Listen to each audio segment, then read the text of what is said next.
আয়ুষের কুষ্টি দেখে স্পষ্ট বুঝতে পারছি যে আয়ুষ তার জীবন সঙ্গিনীর জন্যই কিন্তু বারবার বিপদ থেকে রক্ষা পাচ্ছে।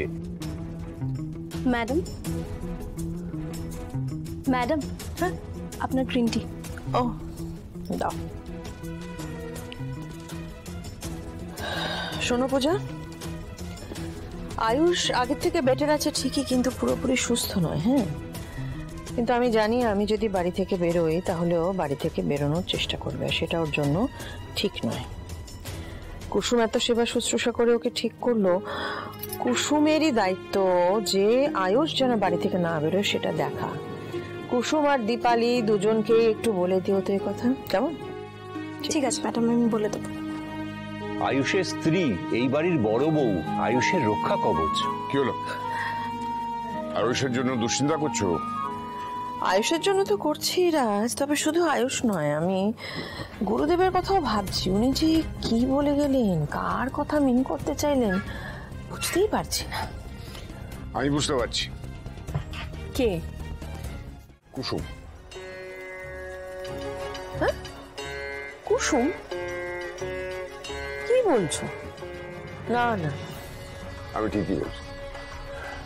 দেখো, কুসুমের সঙ্গে তো আমাদের কোনো রক্তের সম্পর্ক নেই, কিন্তু আয়ুষ যতবার বিপদে পড়েছে, এই পরিবার যতবার বিপদে পড়েছে, ও বিপদের সামনে দাঁড়িয়ে লড়াই করেছে আর প্রত্যেকবার জিতেছে। তুমি বড় বাবুর কিচ্ছু হতে দিও না ঠাকুর। একটু একটু সাহায্য করুন না। কুসুমের জন্য এই যাত্রায় বেঁচে গেলাম ইন্দ্রাণী।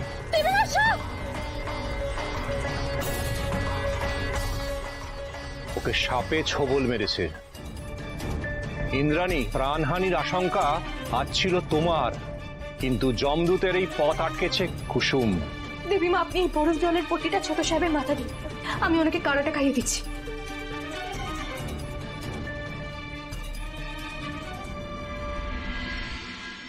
আমার কি মনে হয় জানো, এই বাড়ির সঙ্গে, এই পরিবারের সঙ্গে একটা জন্ম জন্মান্তরের সম্পর্ক আছে।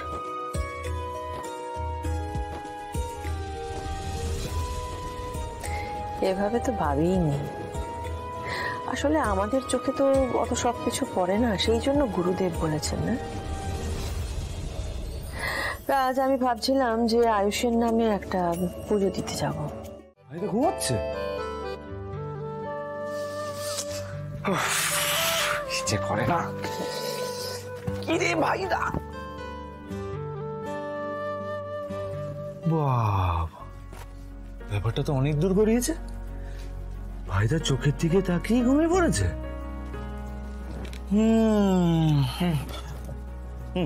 ও, তুই এখানে? হ্যাঁ, তোর জন্য কফি এনেছিলাম।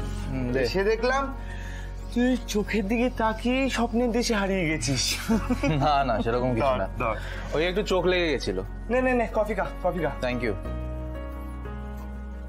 আচ্ছা, একটা সত্যি কথা বলতো। বল, তুই কি প্রেমে পড়েছিস? আরে কি হলো? আস্তে, কি হলো? তোর কি মাথা খারাপ হয়ে গেছে ঈশান? প্রেম খুব স্পেশাল ঈশান। যদি কেউ সেটা একা একা অনুভব করে তাহলে তাহলে সেটা তার কাছে শাস্তি। কিন্তু তুই যাকে ভালোবাসিস সেও যদি সেম জিনিসটাই অনুভব করে তাহলে তাহলে সেটা খুব সুন্দর হতে পারে। সত্যি, প্রেমের থেকে ভালো অনুভূতি আর কিচ্ছু নেই ঈশান। এটা ভীষণ পার্সোনাল। শুধুমাত্র দুজন মানুষের মধ্যেই সেটা অনুভব করা যায়। সত্যিকারের ভালোবাসা তো একবারই হয়, বাকিগুলো তো অ্যাডজাস্টমেন্ট। আর সত্যিকারের লাকি কারা হয় জানিস? কারা? যারা নিজেদের প্রথম ভালোবাসাকেই তাদের জীবন সঙ্গী হিসেবে পায়। বুঝলাম। কি বুঝলি? এটাই বুঝলাম যে তুই প্রেমে পড়েছিস। আই এম শিওর, মাকে জানাতে হচ্ছে। থামবি? আচ্ছা সরি, আমি বলতে চাইছি প্রোডাকশন টিমের সাথে কথা হয়েছে। ঈশান, আমাদের কিন্তু জানতে হবে যে সেদিন রাতুলের সাথে কি হয়েছিল। পুরো টিম শহরের বাইরে শুটের জন্য গেছে, ফিরলেই আমরা মিটিংয়ে বসবো। পুরো ক্রিউকে আমাদের আলাদা আলাদা ভাবে জিজ্ঞাসাবাদ করতে হবে ঈশান। ডেফিনেটলি। দেখ ঈশান, যত তাড়াতাড়ি আমরা জানতে পারবো যে সেদিন কি হয়েছিল, তত তাড়াতাড়ি কিন্তু মাকে আমরা সমস্ত সত্যিটা বলতে পারবো। একদম একদম। আচ্ছা, কাল থেকে তো কুসুমের বিয়ের সমস্ত রীতি নিয়ম শুরু হচ্ছে। কুসুমের বিয়ে শেষ হয়ে গেলে আমরা মাকে সমস্ত সত্যিটা বুঝিয়ে বলবো। হ্যাঁ, অবশ্য তার আগে অনেকবার সিচুয়েশন তৈরি হয়েছিল, কিন্তু কিন্তু আমাদেরই বলা হয়ে ওঠেনি। আর দেরি করা যাবে না ঈশান।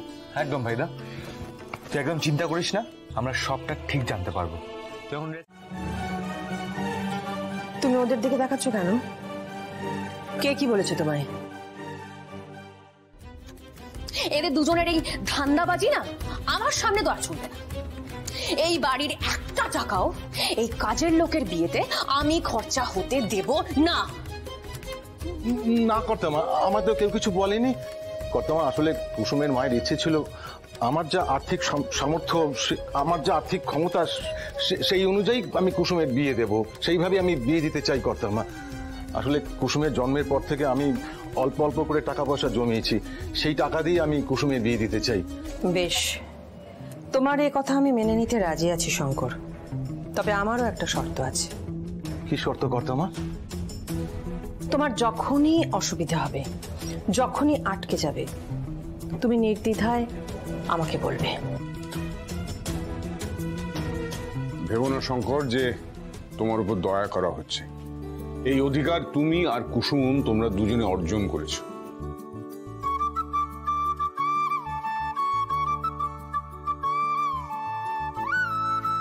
এবার আমি আসি।